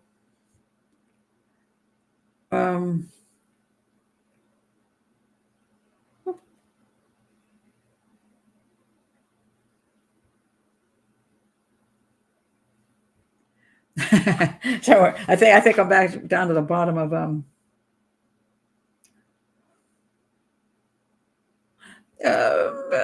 that's a point. Taylor says she could have dosed her, forgot she dosed her, and redosed her.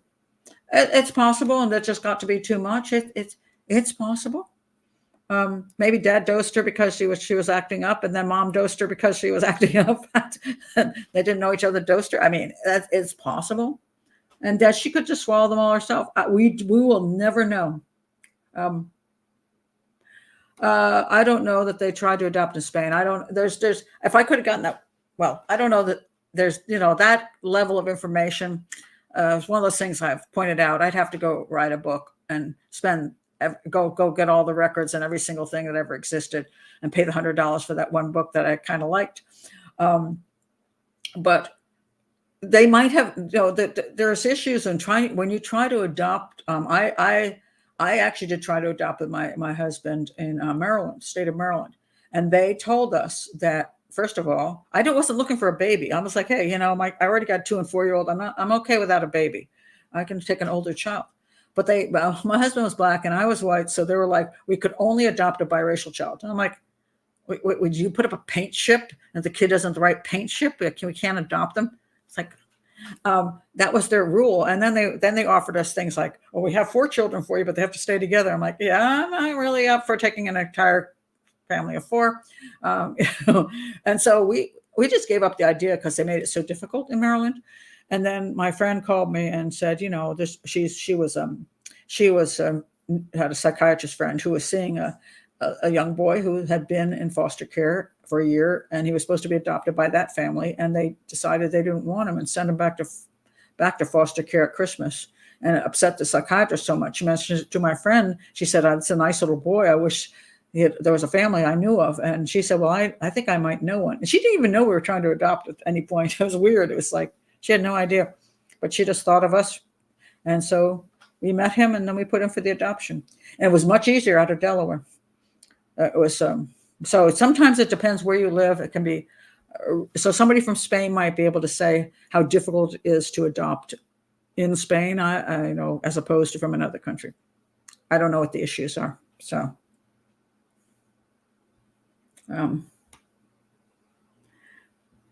anyway, I think that's it for today. I want to go for the Cheez-Its. Gosh, I've been looking at these things. I was like, I'm going to end the show and go eat Cheez-Its. So bad for me. So absolutely bad for me. But anyway, so that's it. I thought it was fascinating, very difficult, but fascinating show. Case, I mean, it's the show was great. I still really enjoyed it. So I was appalled by an awful lot of it. Not so much the murder, but the media was absolutely god awful. Citizens weren't very nice. They were like on this. They were about wanting to lynch them without having the evidence. I didn't like the judge at all. I personally just didn't like what I saw. I know I say it might just be this case, but if you're from Spain, you can tell me what you think. But I didn't like them dragging around people to when they were when they were doing their searches and then putting them through, I thought, an incredible amount of abuse, psychological abuse, and that was what they weren't at that point. There was no proof they were guilty, so I thought it was kind of extreme, and I was kind of horrified. Yeah. So even if they were guilty, I was still kind of horrified that this is the way the system would work before they even had a clue. And I think it's like they kept doing stuff to them, this mental abuse, in order to get them to break down. But I thought that was when you had prisoners of war, trying to get information from, not from citizens who you haven't proven are guilty of the crime yet. I was kind of like, kind of scared when I saw that. I was like, wow, it's kind of weird. Anyway, but thank you for being here. And again, if you're new, please do subscribe to the channel and join Patreon if you'd like to be in the chat room. And I hope you all got something out of this. I'm going to go sleep tonight. That's what I'm going to do. And I'll see you all for the hangout during the week, okay? I will be there, and it should be, I don't know, Wednesday or Thursday. It'll be an evening one. No, it's going to be the afternoon one. This is where the UK and Europe can, anybody in Europe will be able to come to the show because they'll still be awake. So, of course, Australia, you're out of luck. See you next time, guys. Bye.